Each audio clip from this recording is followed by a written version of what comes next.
Captain's Log, September 23rd, 2014.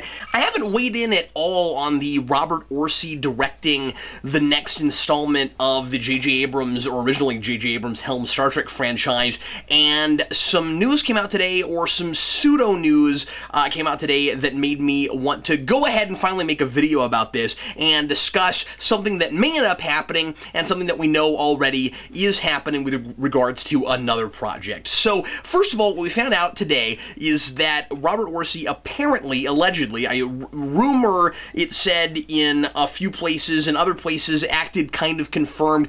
Ultimately, this is not a big deal yet because it hasn't happened yet. So whether or not it's a rumor is somewhat inconsequential. Robert Orci allegedly wants to reunite Leonard Nimoy and William Shatner in the next Star Trek movie. I doubt this is a rumor. Why wouldn't he want to do this?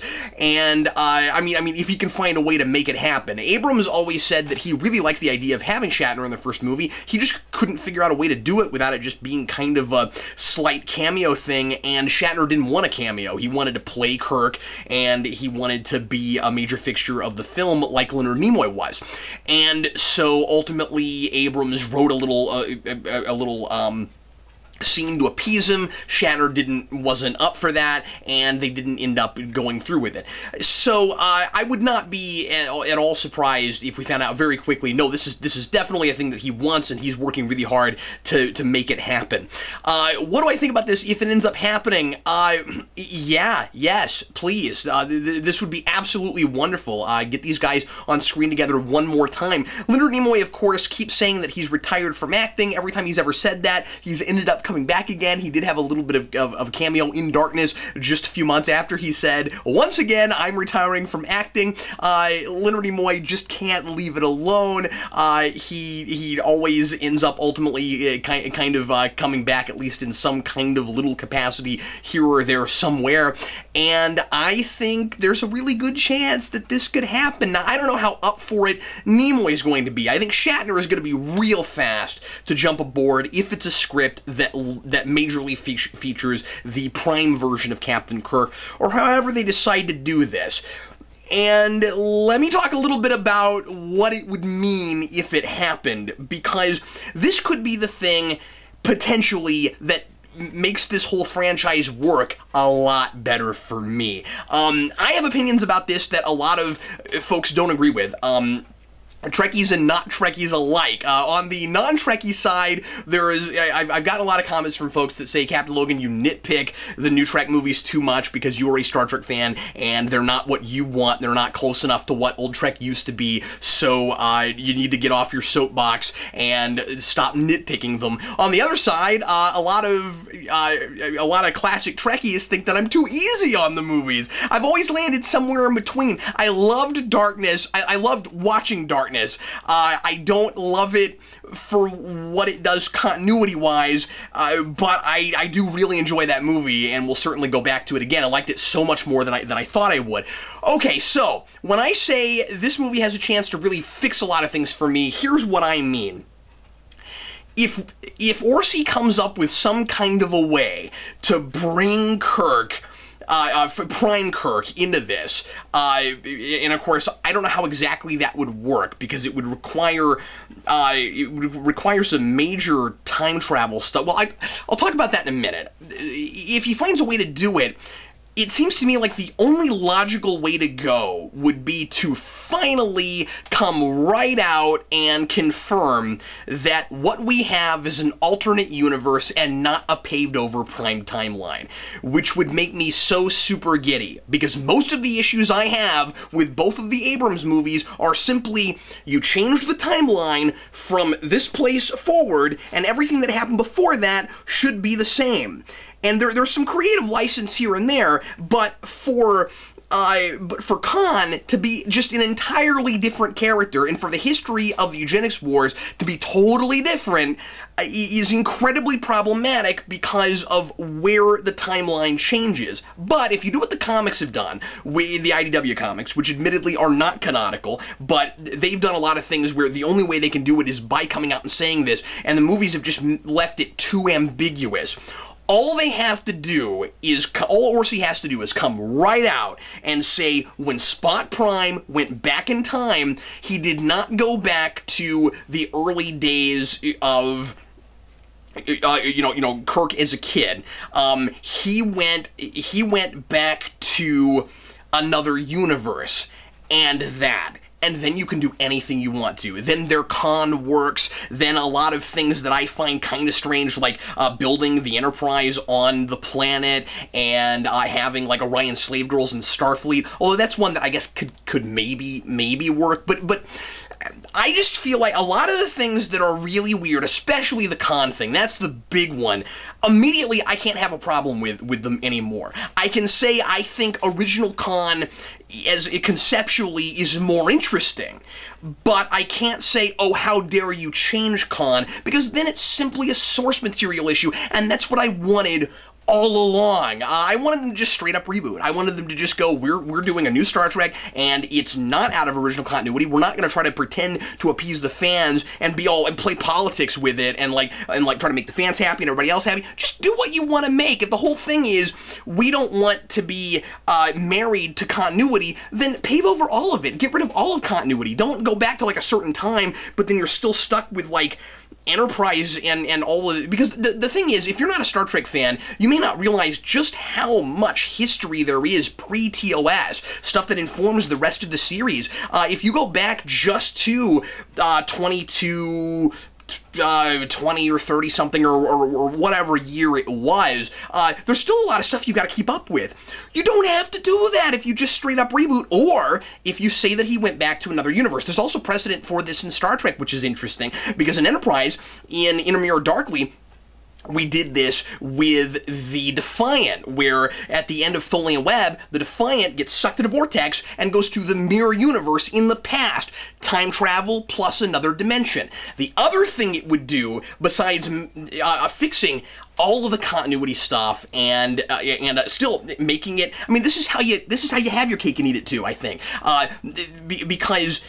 And yeah, I mean, some of the Star Trek fans will still kind of wish it was a little more idea-driven and stuff like that, but just as far as making the thing make sense in the first place, this fixes a lot of problems. Because the other thing that it does is it also explains why, if he knows it, why Leonard Nimoy why Spock Prime doesn't try to fix the timeline like he would have if this had happened in an original series. If this happened in TOS, Spock would have done everything he could do according to the Prime Directive, and what we call later Temporal Prime Directive. He would have done everything he could to fix the timeline. I mean, this is the Spock that held Kirk back, and Sitting on the Edge of Forever, and said, you can't save Edith Keeler because you will ruin the timeline. But then here, he goes back in time and he's just, oh, I'm stuck now.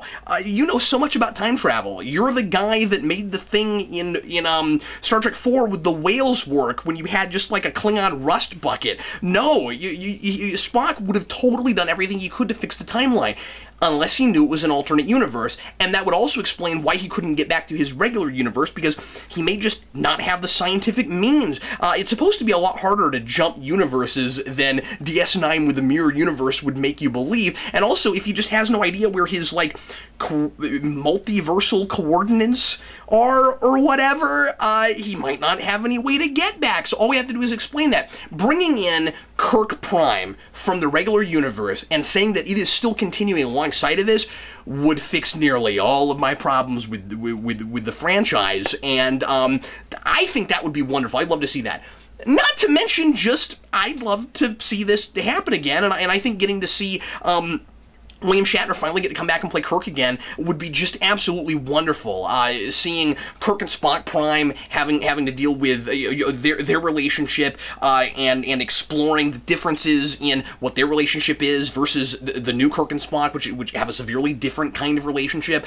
No, I think it would be absolutely wonderful. I am still not excited about Orci.